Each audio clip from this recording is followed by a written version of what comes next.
What is up, you fealty gamers, you? Hello. I definitely cannot do this voice for the entire video.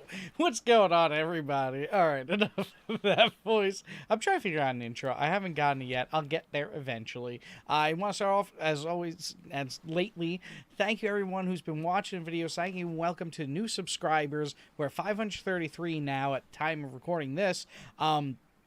We got videos in the hundreds of views right now. You know, it's been wild. Thank you so much for everyone who's found the channel, giving the channel a shot, checking out the videos. I hope you enjoy them. Just try and bring some good vibes to your day and just talk about gaming with fellow gamers. And I hope it helps time go by in your day. If you want, click like at any time, comment, let me know what you think about what I'm talking about, or if there's things that you want me to cover, like anything and everything, let me know. I definitely want to have a conversation. That's what I want to have come from this. You know, I'm not here to bash things down, just want to have a conversation about things and see what I found out, maybe see what you found out. It's a learning process for me, and I'm hoping to grow with you all, so definitely let me know in the comments there. If you want to also, all links to my other pages like Instagram, Twitter, everything. I'm trying to post more on those things, and our Discord and everything. You could join us on all those pages. Links are in the description. And I'm working on making a merch store. I have a merch store link in there with like a couple coffee cups, but I'm working, if you know any artists, let me know. I'm working on making some more art for maybe t-shirts or whatnot if you want to rock some FG merch. You know, and I also have a crypto donation link down there if you want to. Not a must, you know, really, I appreciate your view more than anything in the world. Just give me a shot. That's more than everything for me. All right, but let's get on to what I'm going to be talking about today, and that is USA Today's article here. Microsoft and Sony team up for video games in the cloud. But what's it mean for gamers? Oh my! What does it mean? Are we going to move away from consoles someday? Definitely. Let's see what we got here. Microsoft and Sony usually battle it out for dominance in console video games, but in the growing realm of cloud gaming, in which games stream over the internet just as Netflix does, the two tech titans have decided to team up. Which is very interesting. I don't think it really means that they're going to become like this. I just think it means that Microsoft, being separate from, you know, Xbox in a way, would rather have the business of even a competitor utilizing their cloud service because they feel the cloud service is going to be bigger than just the gaming sphere, I feel. So getting something big like PlayStation utilize it, I think they feel is going to be a big move for themselves and position them well. And I agree. Amazon is really the only one in the lead right now, and getting more companies under their belt is going to be good for Microsoft and in turn good for Xbox most likely, especially since things are going to the cloud sphere. Both Microsoft and Sony currently deliver digital games via their own subscription services. Games delivered via cloud computing networks appear to be the next evolutionary stage for video games. Microsoft is expected to begin public testing of its Project X cloud game streaming service later this year. Google plans to launch its Stadia cloud gaming service later this year, and Electronic Arts is working on its own streaming service too. I feel that Electronic Arts isn't going to succeed. I can't speak today. I don't know.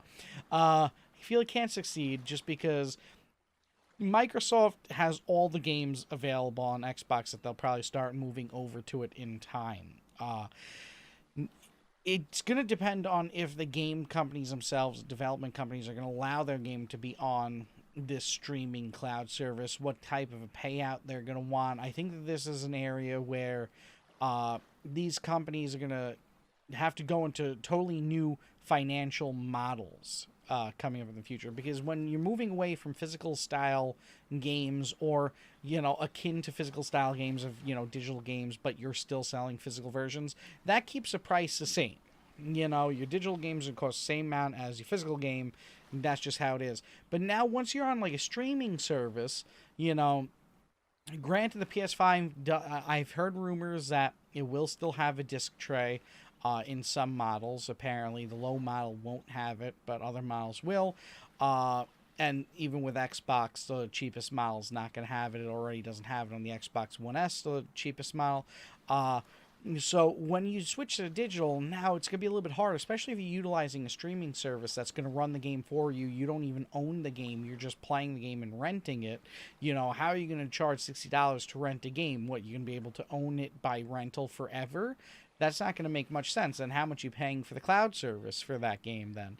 So you're going to pay for the game and then pay for the cloud service, So the cloud service is going to have to cost less in like a 4-year period than it would cost to buy an Xbox. So, what are you going to be paying a month then? So you got to do the math of like all these things together, and there's going to have to be a new financial system here.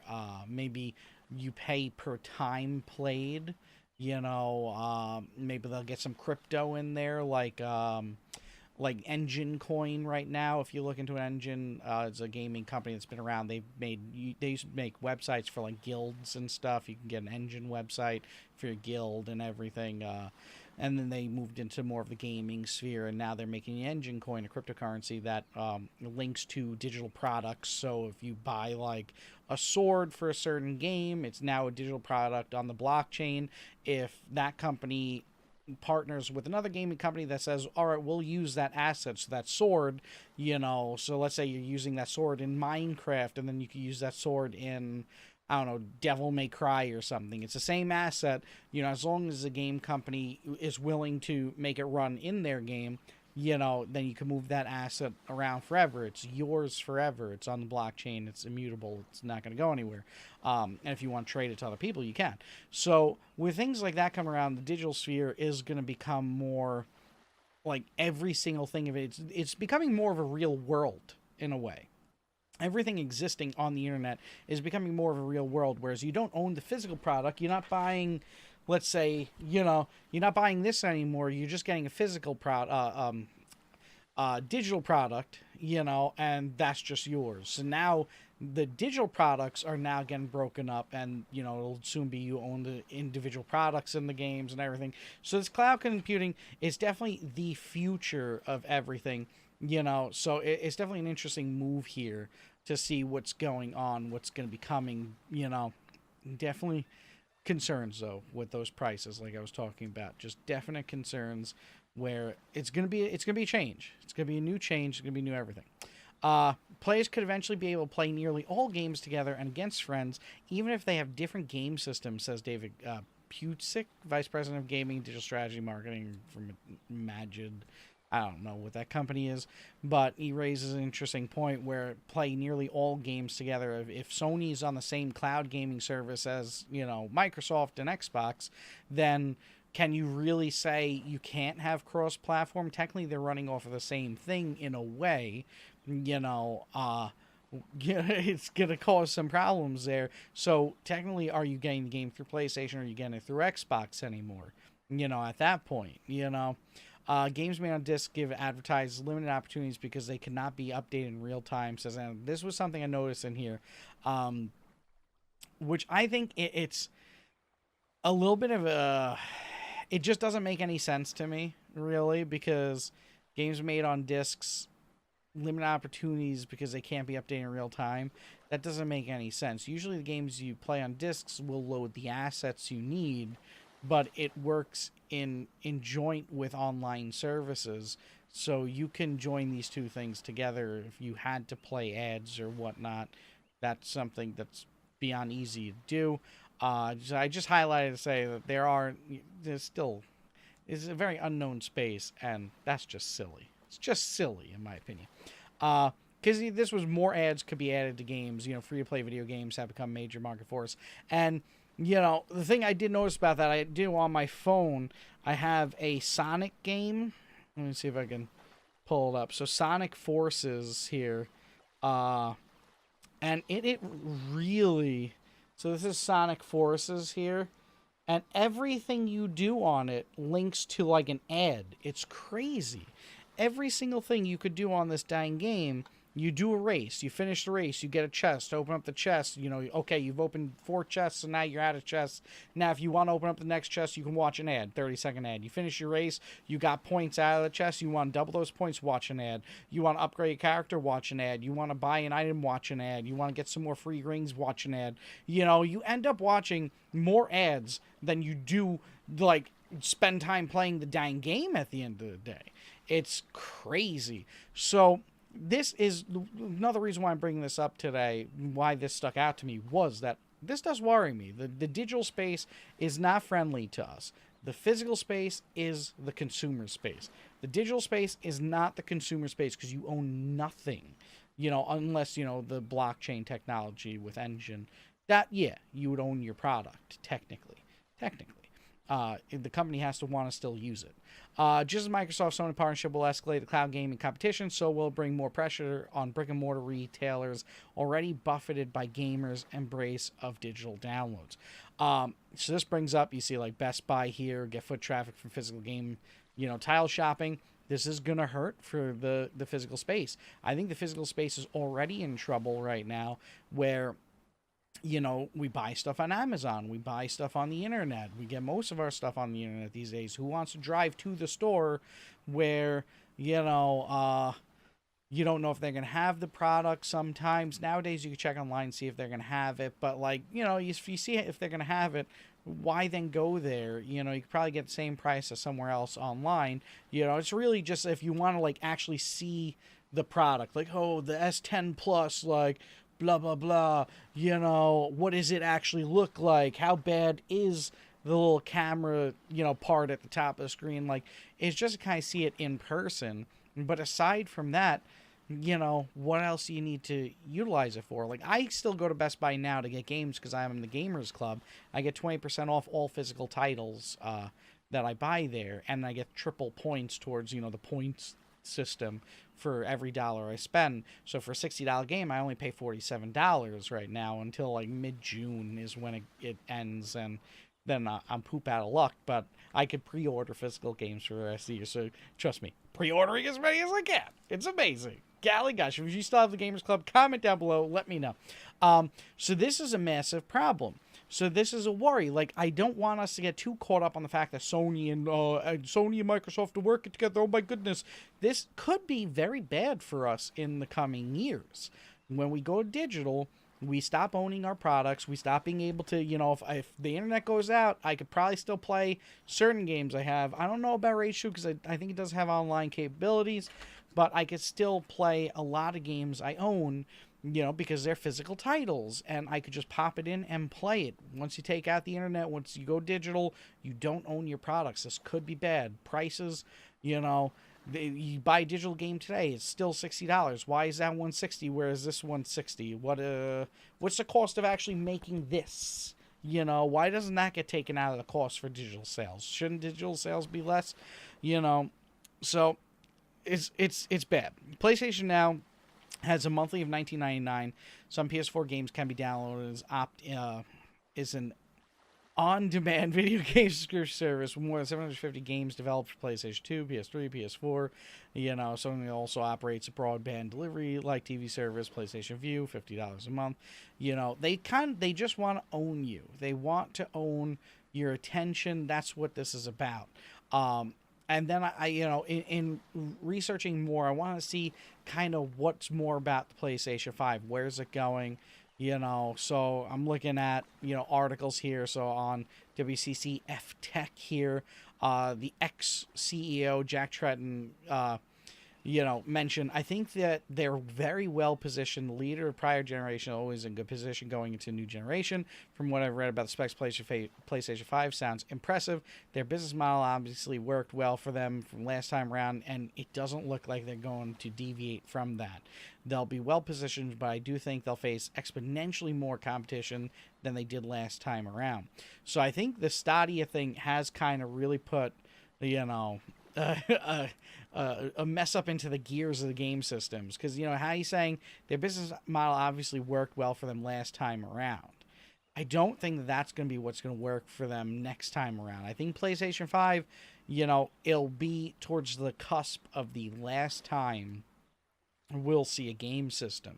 I really think that soon after that, because we're talking, so that's what, 2020, towards the end of 2020 into 2021, with game systems and computer systems and how much they've been upgrading, and what 7 nanometer chips are really coming around in the next few years. smaller processors that are like Snapdragons in the phones and everything are becoming way cheaper. The strength of systems and these tablets and everything is going to become so strong in 2 years, 3 years, that there's going to be no need for this console systems, because especially since they're talking about in this article what the price is going to be for the system. Might require $300-$500 console and discs or cartridges. This is me for video game players. Yeah, so Xbox One S is $250 right now without any disc capability in it. But they did mention, I don't know where it is here. Play games. It's been mentioned that it's going to be $500 for the next PlayStation. Let's see. Here it is. PlayStation 5 price, release date, and everything. It's already been established. This is Express.co. Next, Horizon Gaming AMD present. So yeah, they're going to be using AMD processors.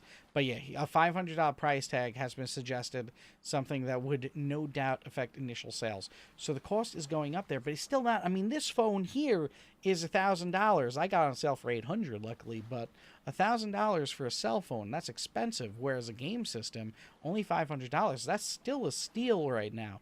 But how much more can they go? I don't think that they could take it to $1,000, because you know what? This goes with me everywhere. Where's the game system go? It sits on a desk. It sits on a table, on a floor. It doesn't go with you anywhere. So that cloud service could be a way for them to get their game on all of these. So you get the game console, and you get the games on these as well, and then you can play them on these.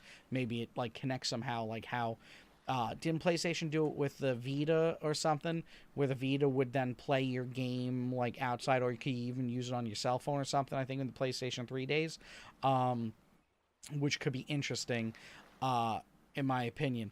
But I don't know, interesting times. I just noticed this. I wanted to bring up the conversation. What do you all think could be coming in the future here?